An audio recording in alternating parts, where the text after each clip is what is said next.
Pada suatu akhir pekan, sekelompok 5 pendaki memutuskan untuk menaklukkan puncak Gunung Merapi yang terkenal dengan jalur pendakiannya yang penuh tantangan dan keindahan alam yang memukau.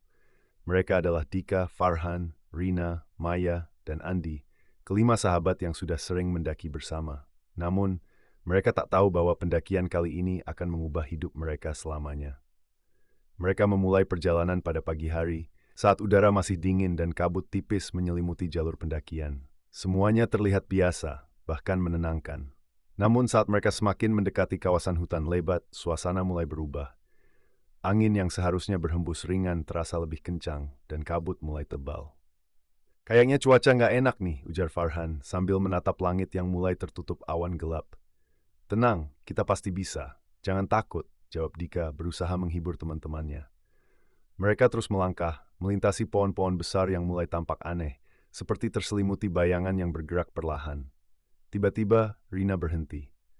Ada yang aneh, katanya sambil memegang lengan Andi. Lihat itu. Di depan mereka ada jejak kaki besar yang tampak baru saja tertinggal di tanah. Jejak itu sangat berbeda dari jejak pendaki lainnya, seperti jejak kaki hewan besar yang berjalan dengan sangat cepat. Ini pasti jejak hewan hutan, kata Maya. Mungkin beruang atau macan. Namun semakin mereka melangkah, semakin banyak jejak serupa yang mereka temui.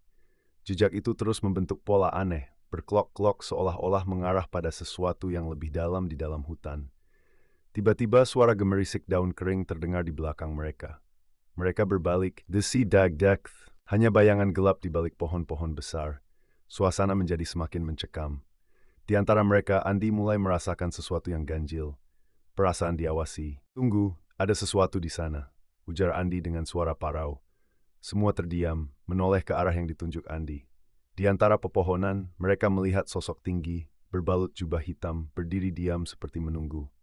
Hati mereka berdetak kencang. Tanpa suara, sosok itu mulai bergerak menuju mereka dengan langkah yang tak terlihat jelas. Tak seorang pun berani bergerak atau berkata apa-apa. Tiba-tiba, sosok itu menghilang dalam kabut tebal. Mereka hanya bisa saling menatap, tercengang dan takut. Jangan bilang siapa-siapa tentang ini, bisik Dika, memimpin mereka melanjutkan perjalanan. Namun suasana semakin terasa berat. Mereka mulai merasakan adanya sesuatu yang mengikuti setiap langkah mereka. Setiap kali menoleh, sosok itu tampak lebih dekat. Dika yang berada di depan tiba-tiba terjatuh ke tanah, dan jejak-jejak kaki yang sebelumnya mereka lihat kini tampak mengarah ke arah mereka.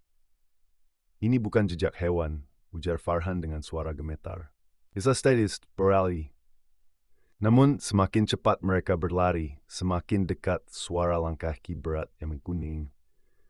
Ketika mereka mencapai puncak gunung, Lert dan Grab makin terbreeze. Saat itu, mereka mendengar suara gemuruh dan seketika kabut menyelimuti mereka dengan sangat cepat. Mereka berusaha berteriak, namun suara mereka teredam. Dari balik kabut, sosok itu muncul lagi, lebih jelas kali ini. Wajahnya terlihat hampa, tak bernyawa, hanya tatapan kosong yang membuat darah mereka membeku. Saya adalah penjaga gunung ini, suara itu berbisik, meskipun tak ada mulut yang bergerak. Kalian telah melanggar aturan, kini kalian akan ikut bersama kami selamanya. Dengan satu langkah panjang, sosok itu menjangkau mereka, dan semuanya merasa tubuh mereka seperti ditarik masuk ke dalam kabut gelap. Terakhir kali mereka terlihat, hanya ada jejak kaki di tanah, dan suara angin yang menderu, seperti menghapus jejak mereka dari dunia nyata. Hingga kini, orang-orang yang mendaki Gunung Merapi sering melaporkan adanya sosok misterius yang muncul di jalur pendakian, mengawasi terus yang terjadi. Dan sa pasayaj na kwejit far brought lagi.